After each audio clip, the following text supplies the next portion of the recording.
Where'd it go? Where is it? What's that? Well, as I tried to figure out what was happening, my husband started getting demoted at work because he was making more and more mistakes. He never had a strong work ethic, so the demotion didn't surprise him too much. However, he began forgetting things frequently, so we decided to visit the hospital to make sure everything was okay. I suspected it could be depression, but the doctor informed us that it was actually early onset Alzheimer's. In simpler terms, it was a form of dementia. I had heard of younger people being diagnosed with the disease, but I was still in shock that my own husband had it. My name is Sarah Jason. 5 years have passed since then. I'm now 49, and my husband is 53. We never had children, so I continued working. My parents passed away years ago, but my husband's parents are still alive, living in a quiet countryside town not too far from us. They are kind, caring people. When my husband was first diagnosed with Alzheimer's, they even suggested taking him in and urged me to consider getting a divorce. But my husband always hated the idea of living in the country, and he absolutely refused to move back there. I also didn't rush into the idea of divorce, just because he got sick. We had been married for nearly 19 years, sharing both good and bad times. Leaving him just because he got ill didn't feel right to me. Although his memory was fading, he could still function and live a relatively normal life. The medication he was on seemed to slow the progression of the disease. It wasn't too bad. He could still recognize me, and he could perform basic tasks, although sometimes he wouldn't respond when I spoke to him. At times, he acted perfectly normal, so it was hard to believe something was wrong. But whenever I asked him about certain things, he would often say he didn't know or didn't remember. He made more mistakes at work, and sometimes he'd even cry when he couldn't understand simple paperwork. One day, he told me, "I think I should quit my job. Will you support me if I do?"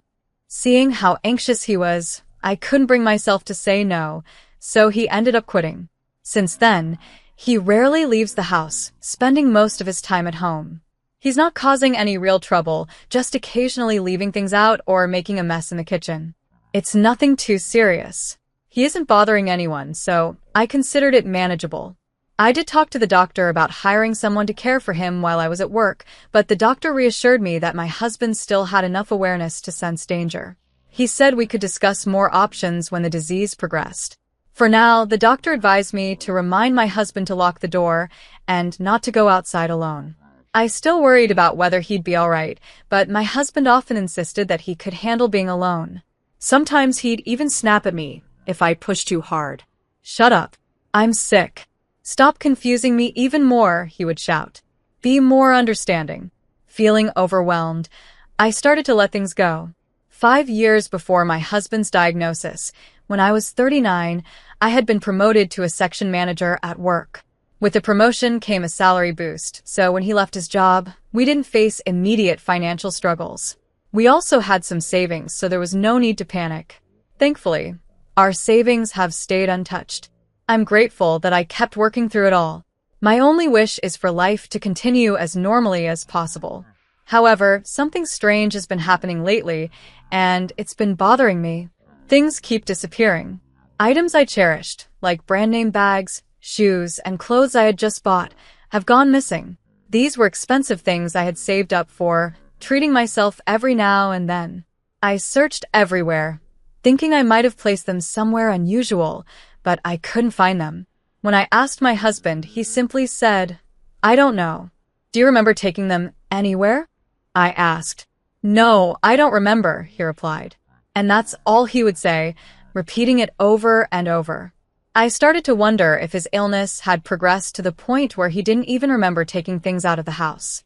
Every time I came home from work and asked what he did during the day, he would often respond with, "I can't remember."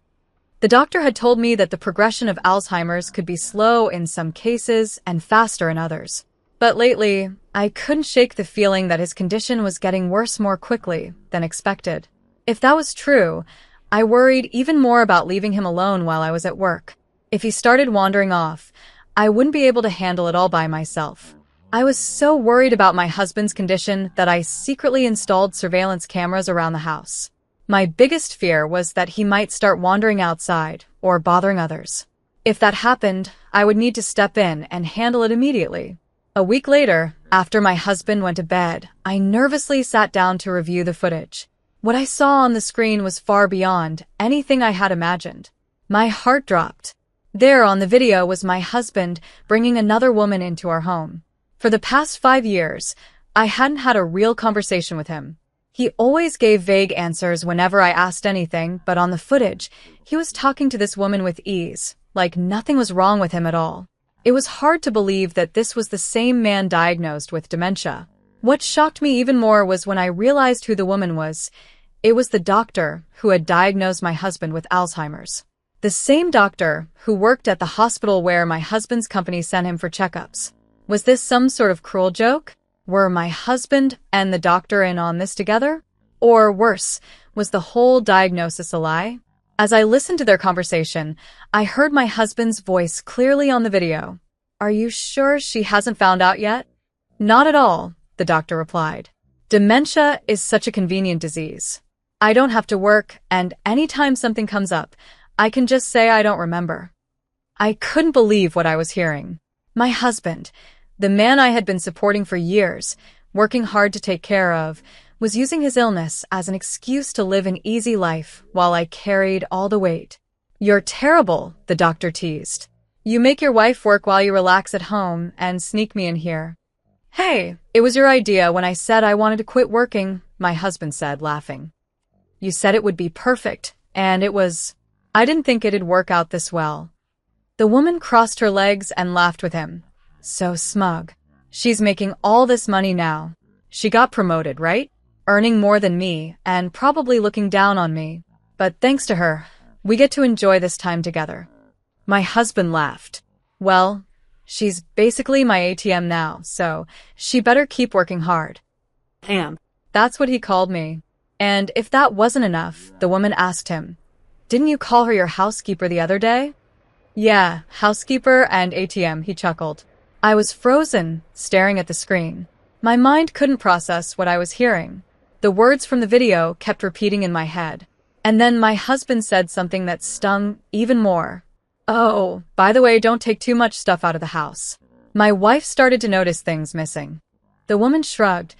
"Why don't you just say you forgot where you put them? Blame the disease." He laughed again. "Yeah, no other illness is as convenient as this." At that moment, everything hit me all at once. For 5 years, I had been by his side, working hard, taking care of the house, and trying my best to support him without question. Now, it all felt like a cruel joke. I had been living in the dark, unaware of how I was being deceived. My body felt drained of all energy. I didn't know how to react, and for some reason, I just started laughing. Maybe I had finally snapped, or maybe I was just so overwhelmed by the anger, sadness, frustration, and despair that laughter was all I could do. But the nightmare wasn't over. Later, I checked our bank account, and to my horror, the balance was zero. Every dollar I had saved since we got married was gone. My husband had tithe in it all. In that moment, I felt like my entire world had collapsed. It was as if everything I had worked for, all my efforts, had been for nothing. The next morning, as the first light of dawn broke, my husband woke up, looking completely unaware of the storm brewing inside me. "Where's breakfast?" he asked casually. I wanted to scream.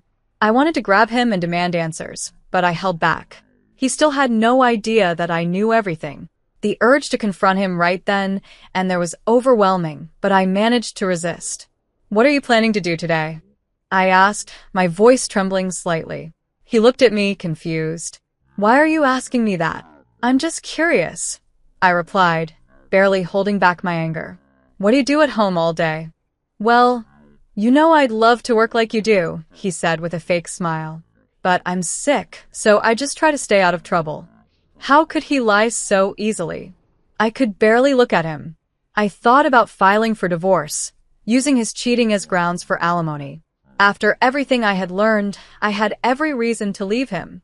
But when I thought about the past 5 years and all I had sacrificed, it filled me with rage.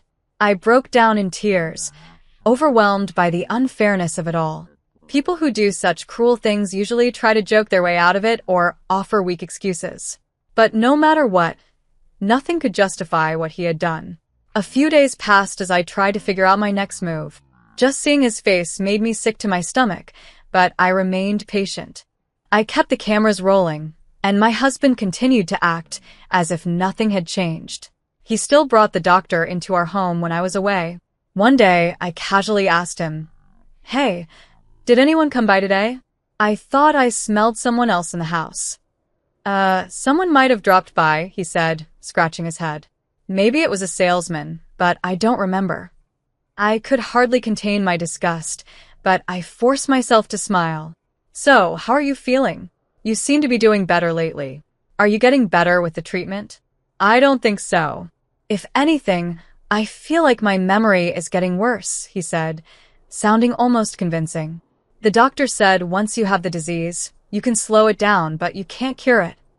"That's right," I said, playing along. "That doctor, she was quite beautiful, wasn't she?" "Was she?" "I can't even remember her face," he replied, feigning innocence. I was amazed at how long he could keep up this act. I couldn't just sit and do nothing any longer. Without telling my husband, I took the recorded footage and went to visit my in-laws. They were always so kind and considerate to me, but they were still his parents. A part of me feared they would side with him, no matter what he did. I worried they might say my husband cheated because I wasn't good enough or blame me for not understanding why he didn't want to work. Still, I had no one else to turn to. If they sided with him, I thought I would simply accept it, file for divorce, and move on. "Mr. and Mrs. Jason," I began when I arrived, "I'm sorry to bother you like this, but I need to talk to you about something important." My mother-in-law looked concerned. "You look so worn out. What's happened?" She invited me in, offering to make me something hot to eat. Her kindness almost brought me to tears. I was so afraid of their reaction, but I had nothing to worry about. After I showed them the video of my husband and the female doctor, my in-laws immediately got down on their knees, tears in their eyes, apologizing to me. "My foolish son. I'm so sorry, Sarah," my father-in-law said. "We had no idea," my mother-in-law added, holding my hands. "Please forgive us." Instead of blaming me, they cried with me, and in that moment, I felt an enormous weight lift off my shoulders. The tension that had built up inside me for so long was finally beginning to release. Though I was still furious with my husband, knowing I had someone on my side meant the world to me. There was one other thing that made me happy during this dark time: an unexpected promotion at work. I was offered a position as department head, and it felt like a glimmer of hope. I was reminded that all my hard work had not gone unnoticed. There was still a place for me where I could thrive. "Hey, Sarah, are you listening to me?" My husband's voice snapped me back to reality. "What?" "Oh, sorry. I was just spacing out," I said, pretending to be distracted. "You're acting weird," he said, narrowing his eyes. His comment sparked an idea. I smiled inwardly and replied, "Well, maybe I'm losing it too. Dementia's no joke, right?" "Huh." His eyes widened, and I knew I had his attention. From that day forward, I began subtly mimicking the things he had said about his illness, the same things he used to deceive me. Every day, I dropped small hints. "What was I doing earlier?" I'd ask, feigning forgetfulness. "I've been making mistakes at work. I can't remember how to use the washing machine." As time went on, my husband became more and more unsettled. I could see the fear creeping in. He thought I might be losing my memory, just as he had pretended to. Then one day, I came home to find that he was gone. He had left a note and the divorce papers, already filled out. "I don't want to cause you any more trouble, so I've decided to divorce you. Please don't look for me, Ethan." I wasn't surprised. I knew exactly why he had run away. He thought I had dementia and didn't want to be stuck taking care of me. Of course, I knew where he was. He had rented an apartment to continue his relationship with the female doctor. This, too, was revealed in the hidden camera footage. I even heard him laugh as he told the doctor, "I've moved my savings so I don't have to worry about money for a while." He had no idea what was coming. I wasted no time filing the divorce papers and sending him a bill for alimony and property division, addressed to his new apartment. I also sent the same to the doctor's house, by certified mail. The doctor, as it turned out, was married and lived in the suburbs with her family. Her husband deserved to know what was going on, so I sent him a copy of the video as well. It didn't take long for my husband to call me in a panic. "What the hell is this? Alimony?" "Yes," I replied calmly. "You're going to pay alimony for cheating on me." "Are you serious?" he stammered. "And you sent it to the doctor, too?" "Of course. Her husband deserves to know about it, don't you think? I'm sure they're dealing with that mess right now." In addition to the legal documents, I sent my husband a copy of the footage from the hidden cameras. He was speechless when he realized how much I knew. "You," he muttered. "How did you figure it all out?" "I was surprised too," I said with a smirk. "Can't believe you fell for my act, huh?" You tricked me," he shouted, but it was no use. He had no ground to stand on. "Me? Trick you?" I replied, raising an eyebrow. "After everything you've done? You think you have any right to be angry after pretending to have dementia for 5 years, living off my income, and bringing another woman into our home?" His bravado faded quickly. He mumbled something, his words slurred as if he didn't know what to say. "But about the division of property," he stammered. "I don't have anything left." I smiled coldly. "We still have your savings, don't we?" He paused, then his face fell. "I've already spent it all," he admitted. "There's nothing left." Even after all that had happened, he was still trying to weasel his way out of responsibility. But this time, there was no escape. I had everything I needed: video evidence, documents, and the truth. "You don't seem to realize," I said, my voice steady. "I planted cameras in the house. I heard every word you said to the doctor. I have all the footage, and it's over." "I have solid proof," I told him firmly. "And your parents know everything. They're furious." As soon as I said that, he erupted. "How dare you tell them about this?" he shouted, his anger boiling over. He still didn't seem to grasp that he had no right to yell at me. The irony of it all was almost laughable. "Thank goodness he blabbed so much during our conversations. It saved me the expense of hiring a private investigator." When I pointed this out, he went silent, maybe at a loss for words, and then abruptly hung up the phone. A month later, he called again. This time, there was a note of confusion in his voice. "What's going on? What are you talking about?" I asked. "I just went to the apartment, and they said it's already been canceled." I almost laughed. "What apartment?" "Our apartment, of course," he snapped. The absurdity of his question was astounding. He was the one who left the divorce papers, after all. Did he really think he could just waltz back into my life? When I told him that I had canceled the lease right after he left, his anger flared up again. "What do you mean you canceled the lease without telling me?" he demanded. I explained that since he was unemployed, he couldn't be the tenant anymore. So once he quit his job, I had the lease transferred into my name. The decision to end the lease was mine, and mine alone. I bought a condo. I live there now, I added, feeling a sense of finality. You bought it? How?" he asked, his tone incredulous. "With the alimony I got from you and your lover, plus the savings I took back," I replied. "It's a small place, but it's mine. It's my castle." "Really? Well, I'm coming over then," he said, as if that were the most natural thing in the world. "Don't you have a girlfriend to go to?" I asked, already knowing the answer. "I broke up with her," he muttered. "Her husband found out she was cheating and divorced her.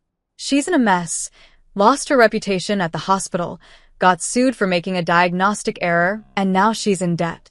Both her ex-husband and I are suing her for alimony." "Oh, really?" I said, barely hiding my sarcasm. "So I've decided. I'll start over with you," he declared, as though that would fix everything. "The alimony should be canceled now, right? We can get that money back." I couldn't believe what I was hearing. Did he really think I would take him back after everything? I felt like laughing, but instead, I spoke calmly. "You're out of your mind," I said. "Why should I pay anything? We're divorced, and I never want to see your face again. There's no chance in hell I'm getting back together with you." With that, I hung up the phone and immediately blocked his number. I was done. Apparently, after our call, my ex-husband went to visit his parents, probably thinking they would take him in. But what he didn't know was that they had sold their house and moved into an apartment for seniors. They told me he was shocked when he saw the for sale sign in front of the house. He contacted them, but they refused to help. We had a lawyer working on collecting the remaining money from the division of property and alimony, so there wouldn't be much left in his pocket anyway.